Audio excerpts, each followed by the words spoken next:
Gaspolting, humanis, inspiratif, bermanfaat. Assalamualaikum warahmatullahi wabarakatuh. Waalaikumsalam. Kembali lagi di Gaspolting Channel. Dengan saya hari ini tamu baru yang hiasi layar smartphone Anda semua. Nama saya Wafa Arfifa dari Pisangan. Saya salah satu bagian dari generasi muda Gelora. Dan di samping saya ada Kak, boleh perkenalkan diri namanya Kak? Oke, langsung aja. Saya Rifki Pratama dari generasi muda Partai Gelora Indonesia di Biro Media dan Entrepreneur. Oke. Kita hari ini mau ngobrol-ngobrol banyak ya tentang Gelora Muda dan yang lagi hangat-hangatnya sekarang nih. Kemarin kan baru ada acara DigiFest ya? Iya, betul. Digital Fest yang diadakan oleh Gelora. Kira-kira itu maksud diadakannya DigiFest itu untuk apa Kak? Oke, jadi DigiFest ini kita adakan itu ya sebagai yang pertama adalah mengidentifikasi diri ya, bahwa kita ini adalah sebuah partai digital. Kenapa kita bisa dikatakan partai digital? Karena pertama sistem rekrutmen kita itu melalui apps. Nah ini ada yang paling terbaru mungkin ya dari partai, belum ada di partai-partai lain. Sistem kita pertama menggunakan apps, kemudian kita juga sekaligus meluncing website official kita dan media sosial kita. Dan kemudian juga kita untuk branding, kemudian juga untuk bersosialisasi dan berinteraksi kepada para anggota, kepada para kader, dan kepada para followers, itu semua melalui media yang sudah tersedia, seperti itu. Oke, berarti keren banget ya, terobosan baru bagi politik Indonesia dengan adanya Gelora yang mengusung digital. Betul. Tapi kemarin nih ya, dilihat-lihat nih sangat variatif ya, bintang tamu, kemudian acaranya, ada Ziva, ada Tura, kemudian juga ada Deddy Mizwar ngomongin dan membicarakan berbagai aspek nih. Apakah itu menandakan ada sesuatu yang ingin disampaikan nih lewat acara DigiFest sebenarnya? Ya, tentu aja. Sebenarnya DigiFest sendiri kan dari temanya itu adalah education, entertainment, and enlightenment ya. Jadi bahwa kita ini memadukan dari pesan tersebut, kita memberikan tentang edukasi kepada masyarakat, kemudian juga hiburan dan enlightenment. Nah ini makanya dari segi konsep dan juga bintang tamu ini sangat bervariatif. Dan itu kita juga kolaborasi dengan para tokoh-tokoh senior dan juga tokoh-tokoh yang fresh gitu. Jadi memang message ini disampaikan bahwa acara DigiFest ini bukan hanya untuk kaum milenial, tapi untuk semuanya. Nah, kalau kita tahu ya, pertama itu ada Mbak Ratih ya, Mbak Ratih Sanggarwati. Beliau seorang dulunya mantan model Putri Indonesia, terus dia juga seorang puitis, kemudian dia juga sekarang juga pebisnis yang memberikan edukasi terkait ketahanan keluarga. Nah ini kan segmentasinya sendiri kan untuk ke emak-emak, buat ayah-ayah gitu ya. Kemudian juga terkait ke pemimpinan yang dibawain oleh Pak Hami ya kan. Dan masih banyak lagi, termasuk entertainment yang kita sajikan itu memang tujuannya ke anak muda. Namun di entertainment tersebut juga kita mengundang ada Turah yang notabene beragama Hindu. Kemudian juga memang dia terkait edukasi. Turah ini kan seorang content creator yang kuliahnya di Rusia ya. Itu juga memberikan inspirasi juga ke masyarakat gitu ya, bagaimana menjadi content creator tapi juga tidak meninggalkan pendidikan.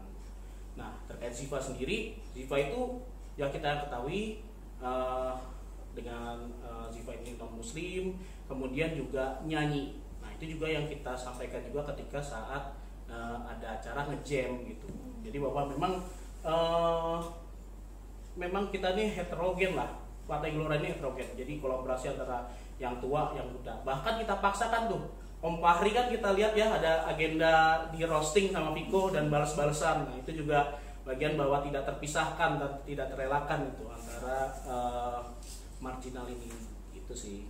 Jadi perlu digarisbawahi bahwa Gelora dengan adanya DigiFest kemarin itu sedang memadukan kolaborasi yang paling betul. yang apa ya, yang benar-benar akan menjadi warna baru di politik Indonesia tentunya kan. Ya, betul. Kita mengarah ke yang agak serius boleh ya Kak? Boleh. Kan seperti yang kita tahu nih, Gelora ini didominasi oleh orang-orang yang berasal dari partai sebelumnya dan didominasi oleh orang-orang yang sudah berusia generasi X lah ya biasanya. Generasi X ini punya anak-anak nih, punya anak-anak yang rata-rata millennials dan generasi Z, generasi Z.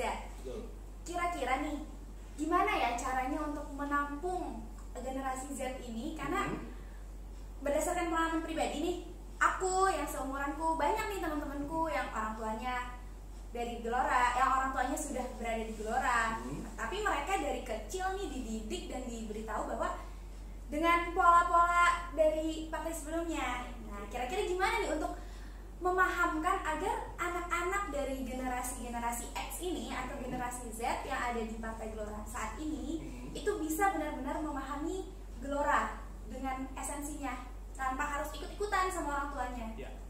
Oke, terima kasih.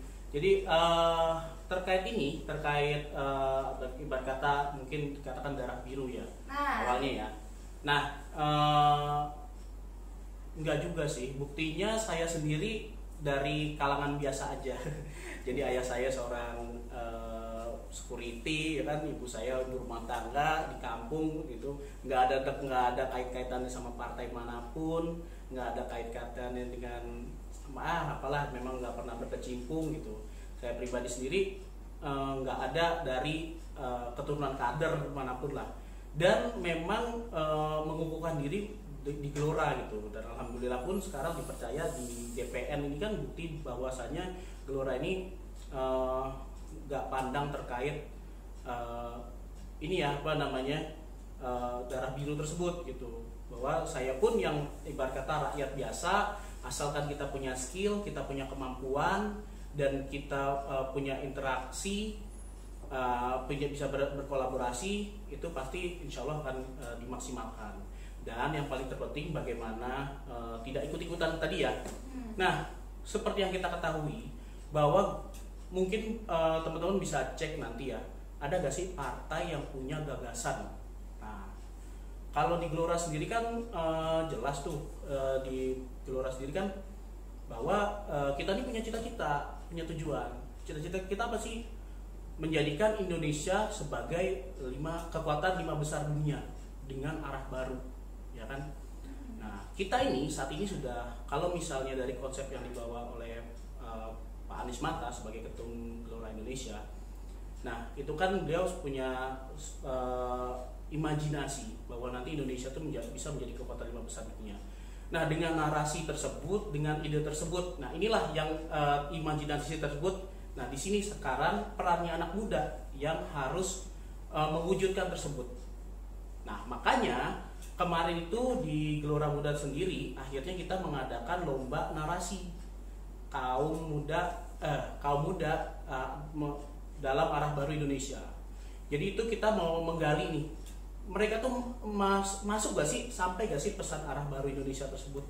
Nah, yang kita ketahui alhamdulillah tuh kemarin ada 120 lebih dari seluruh Indonesia, terbuka umum, dan ternyata saya kepo-kepoin 5 juaranya tersebut ini dari kalangan yang berbeda-beda ya. Ada yang anak band, latar belakangnya anak band, latar belakangnya emang seorang pelajar dan dia kuliah di luar negeri, dan masih banyak.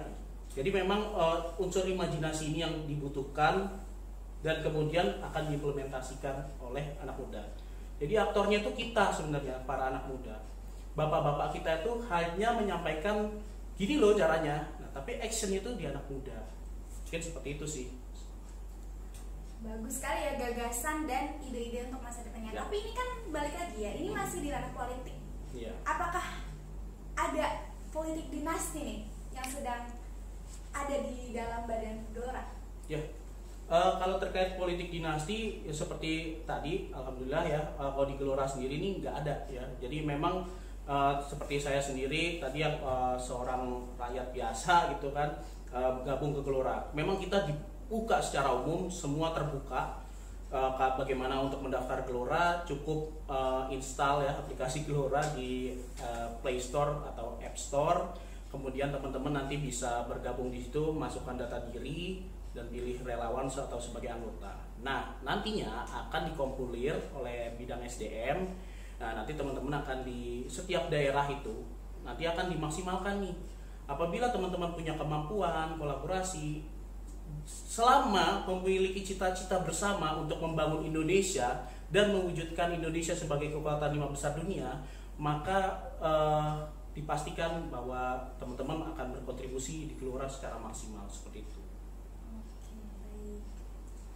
Berarti sudah bisa dipahami ya untuk semua penonton yang masih kebingungan atau masih ragu dengan apa sih sebenarnya Gelora ini? Ya, mungkin sedikit menambahkan, ya kita nggak bisa pungkirin bahwa Gelora ini memang banyak ya ex dari anak-anak dari yang lama. Namun banyak juga teman-teman di Gelora ini yang ayahnya, ibunya itu masih di rumah lama, tapi dia jadi pengurus di sini. Ya biasa aja, jadi jangan terlalu sensitif lah. Kita semua kan bersama, membangun Indonesia itu harus bersama, nggak bisa jeles-jelesan. Ya semua itu satu tujuan untuk menjadikan Indonesia lebih baik. Namun kita punya jalan masing-masing, kita punya track masing-masing ya. Di situ ya harus perlu dihargain. Toleransi nggak hanya sekedar agama, tapi toleransi juga sebagai prinsip dengan satu tujuan itu sama. Boleh nggak kasih pesan nih ke generasi muda sekarang nih untuk agar menumbuhkan cita-cita bahwa Indonesia ini harus lebih dari yang ada saat ini, harus bisa bahkan sampai menuju 5 besar dunia, dan itu mungkin gitu. Oke, makasih Bapak, ini pertanyaannya keren banget ya. Ini mungkin yang digalaukan oleh orang-orang, atau mungkin ini juga yang menjadi pertanyaan orang-orang. Ini ngarang aja nih partai, masa iya sih Indonesia bisa menjadi 5 besar kekuatan dunia? Loh, kalau misalnya kita nggak berani mimpi, jangan udahlah misalnya kalau kita nggak berani mimpi, ya selamanya kita akan seperti itu. Namun kalau kita punya cita-cita, kita punya tujuan, itu harus dibangun dari imajinasi terlebih dahulu. Nah, bagaimana secara teknisnya? Tentunya adalah dengan cara kita sebagai pribadi, sebagai masyarakat Indonesia, wabil khusus anak-anak muda, kita punya potensi, kita punya bakat, apapun di bidang apapun, selama kalian melakukan yang hal terbaik, hal itu hal positif, itu semua di hal-hal positif tersebutlah yang nanti akan menguatkan Indonesia dan mengubah arah Indonesia serta mewujudkan cita-cita Indonesia menjadi negara 5 besar dunia. Dan tidak bisa dipungkiri bahwa Indonesia ke depan akan mendapatkan bonus demografi. Artinya para pemuda inilah pelaku sejarahnya. Pelaku sejarah kita lah yang akan mengubah sejarah ini, bahwa Indonesia tuh bisa kok menjadi negara 5 kekuatan besar dunia dengan kita, dengan skill kita, dengan kemampuan kita, dan dengan dari imajinasi kita. Untuk anak-anak muda yang mau ikut serta misalnya menjadi Gelora Muda, apakah harus ikut berpolitik? Karena banyak juga kegalauan anak-anak muda sekarang itu kan di politik ya, dengan segala isu-isu politik yang berkembang luas di media massa maupun media nyata saat ini.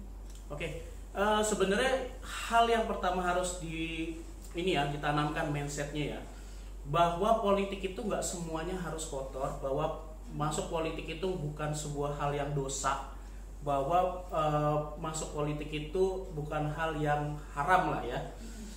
Masuk politik itu adalah bagian dari ikhtiar itu, konsep positive thinkingnya dulu yang dibawa. Positive thinking, bahwa orang yang terjun ke dunia politik adalah orang yang mau merubah Indonesia menjadi lebih baik, entah itu melalui daerah sampai ke negara. Positive thinkingnya terlebih dahulu. Kemudian ada kata kalau selama ini masih ada hal-hal negatif politik, adanya korupsi dan lain-lain. Oke guys, dari sekian banyak pelaku positif itu, dari sekian banyak perilaku dari politikus, yang negatif aja sebenarnya yang ditampilkan berapa sih? Dari yang positif tuh jauh lebih banyak kok. Tapi sayangnya nggak enak digoreng nih kalau misalnya yang positifnya terus yang ditampilkan. Jadi seperti itu. Pertama mindsetnya dulu sih. Politik itu justru dengan kita terjun ke politik, kita nggak anti politik, kita nggak jijik sama politik, itulah sebenarnya ikhtiar kita untuk mengubah Indonesia menjadi lebih baik. Lagi kalau kita punya potensi ya. Betul banget. Jadi intinya sih jangan takut mimpi dulu. Kayak saya nih ya, saya seperti saya dijelaskan bahwa saya ini kan bukan anak dari tokoh parpol manapun, orang tua saya jauh dari hingar-bingar politik, memang nggak pernah berpolitik, bahkan pemilihan presiden pun saya sama orang tua juga beda prinsip, beda hak pilih kan, beda prinsip gitu. Namun karena saya dari umur 4 tahun punya cita-cita, saya mau menjadi Bupati Gunung Kidul, saya mau merubah Gunung Kidul menjadi lebih baik. Nah, untuk mewujudkan cita-cita saya harus masuk ke jalur yang tepat. Jalur yang tepat untuk mewujudkan cita-cita saya adalah salah satunya menjadi masuk dalam partai politik, seperti itu. Jadi kalau mewujudkan cita-cita, ya on the track, itu sih. Tuh bisa dimengerti ya untuk semua generasi muda maupun yang masih berusaha untuk meraih cita-citanya. Kalau kita punya cita-cita besar, kita punya tujuan besar, apalagi dalam bernegara, kita harus mau ambil resiko ya bahasanya. Harus berani untuk melakukan sesuatu yang lebih besar dari sekedar apa yang kita sanggup lakukan. Apa ya bahasanya, out of the box ya, berpikir out of the box dan nekat ya. Harus nekat. Jadi gini, itulah menjadi salah satu kenapa kita harus ibarat kata bukannya kok gue kayak no life banget sih, kayaknya malas ngapa-ngapain, malas hidup, abis ini besok bangun ngapain ya gitu. Jadi kita harus punya orang, kalau misalnya punya tujuan di hidupnya, punya cita-cita dalam hidupnya, itu setiap detik dia tuh merasa bahwa gue harus menjadi orang lebih baik lagi, lebih baik lagi, lebih baik lagi. Besok bangun tidur pagi, waduh udah H-1 nih, besok lagi bangun H-2 nih, besok lagi H-3. Terus waktu itu terasa terpotong terus untuk mengejar cita-cita tersebut. Jadi mungkin ya yang ditanamkan adalah setiap manusia itu harus memiliki tujuan yang besar. Nah, untuk kita punya semangat, punya spirit dengan tujuan tersebut, kita nggak ada capeknya lah. Dan Gelora akan mewadahi segala aspek itu. Insya Allah, seperti yang kita lakukan, kita nggak membeda-bedakan di bidang seni, di agama pun juga jangan jadi hal yang terlalu sensitif dilihat dari perspektif negatifnya ya, tapi dari positifnya. Seperti itu juga. Jadi kita nggak ya. Seperti tadi ya, juara lomba narasi pun ada yang dari anak band segala macam kan. Dia juara berapa ya? Yang anak band itu malah juara 2 dari Bengkulu. Nah, itu luar biasa itu. Sekarang ada digital apps-nya ya. Kira-kira gimana sih caranya nih Kak? Cara untuk kalau misalnya nih yang di rumah mau ikut gabung dalam rencana-rencana besar Gelora, sudah ada digital apps-nya. Di sini yang membedakan dengan partai politik lain, kita semua bisa ikut bergabung, mendaftar sebagai bagian dari Gelora lewat aplikasi. Kira-kira gimana nih Kak caranya? Nah, jadi kalau misalnya untuk mendaftar partai Gelora itu kita tinggal install di Play Store dan App Store ya kan. Kemudian kita buka Gelora Indonesianya seperti ini.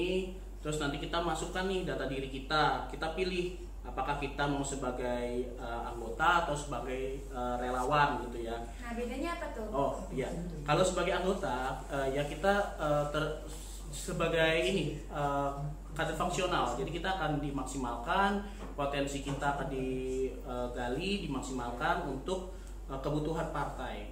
Nah, sedangkan untuk relawan itu tidak terikat, tapi lebih mendukung setiap aspirasi dan pergerakan dari Partai Gelora, seperti itu.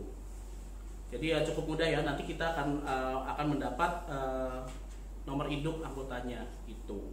Jadi siapapun bisa, yang penting sudah berusia 17 tahun dan memiliki NIK.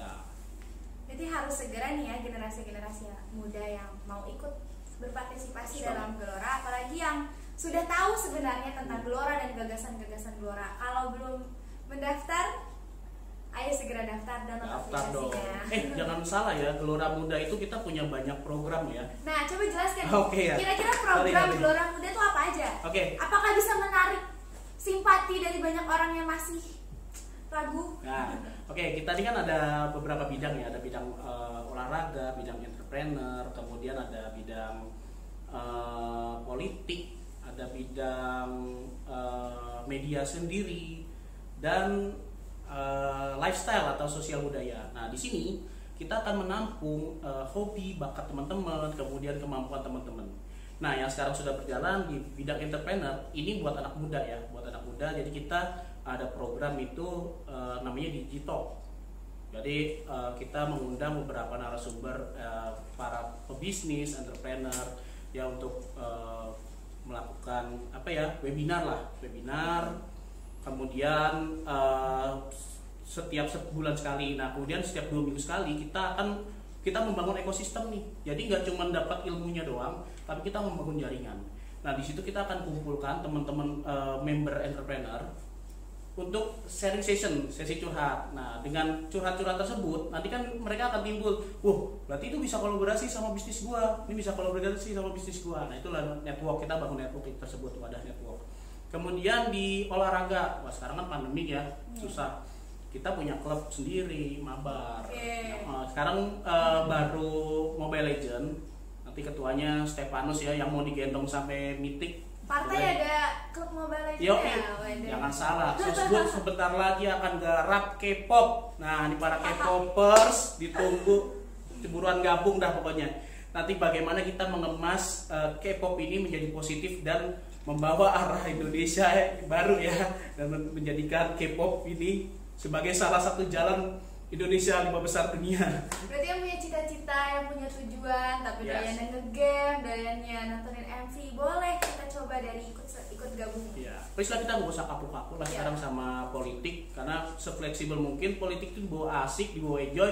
Yang paling terpenting adalah mindsetnya terlebih dahulu. Pokoknya ini seru ya, coba aja dulu. Harus dicoba. Oh iya, untuk edukasi sendiri di media, di biro kemarin kita sudah melakukan lomba narasi. Ternyata alhamdulillah mendapat apresiasi dari ketum, dan ketum ini ketagihan nih, minta dibikinin lagi lombanya nih, lomba narasi.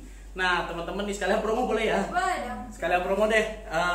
Sebentar lagi kita akan open lagi lomba narasi buat para pemuda. Nah, ketum minta nih ide-ide kalian, imajinasi kalian. Instrumen apa saja bagi perspektif anak muda untuk menjadikan Indonesia sebagai 5 besar dunia. Itu akan lomba coming soon. Dan coming soon-nya lagi nih, habis ini sekalian deh ya, kita akan melakukan lomba debat, Liga Debat Pemuda Indonesia. Liga Debat Pemuda Indonesia akan terbagi 3 zona wilayah. Jadi kualifikasinya 3 zona wilayah, Indonesia bagian barat, tengah, timur, ya kan? Nah, nanti di partai final siap-siap akan dijurikan oleh Om Fahri Hamzah, Om Rocky Gerung, dan Om Ngabalin. Tunggu aja pokoknya. Mungkin bagi generasi-generasi muda yang update-nya di Instagram nih, bisa di-share ya nih kalau kita mau informasi-informasi yang lebih banyak lagi. Oke, ini sekalian boleh ya? Iya, boleh. Follow apa Jadi, kira-kira? ya, pokoknya informasi terupdate-nya langsung aja. Yang paling ada medsos-medsos kita di Partai Gelora ID. Kemudian untuk para pemuda, jadi yang generalnya ada di Partai Gelora ID, yang muda-mudinya ada di GM @Gelora, GM_Gelora. Nah, itu kita juga tersebar. Jadi GM ini bukan hanya di DPN, tapi seluruh wilayah di Indonesia akan ada GM-nya. Jadi akan ada per wilayah-wilayah, per provinsi-provinsi. Dan kita akan terus komunikasi untuk sama membangun di setiap daerahnya. Jangan lupa dikepoin ya. Kepoin, dan official website-nya juga di partaigelora.id. Oke deh. Aplikasinya kayak gini nih Kak kira-kira? Ya betul banget, ini aplikasinya. Jadi nanti ada buku-buku dari yang tokoh-tokoh kita, kemudian juga tokoh-tokoh pemuda, dan tentunya nanti ada kanal-kanal beritanya juga yang update ya. Ini yang kemarin dan akan update. Jadi akan kita continueskan terus. Oke, seluruh teman-teman generasi muda di seluruh Indonesia, bagi kalian semua yang punya cita-cita besar, tujuan besar, apalagi untuk menjadikan Indonesia 5 besar negara di dunia, insya Allah Gelora akan mengakomodir semua yang bisa kalian lakukan, potensi kalian semuanya. Gabung. Masuk. Oke Kak, makasih banget nih atas sharingnya hari ini. Makasih banget Wapa udah diundang ke Gaspol. Insya Allah kita akan bertemu lagi dengan materi-materi menarik lainnya di Gaspol Team. Dan jangan lupa Gasvoting siap jadi media partner kamu semua. Ya, karena kita kolaborasi, siap. Pokoknya kolaborasi. Assalamualaikum warahmatullahi wabarakatuh. Subscribe bro.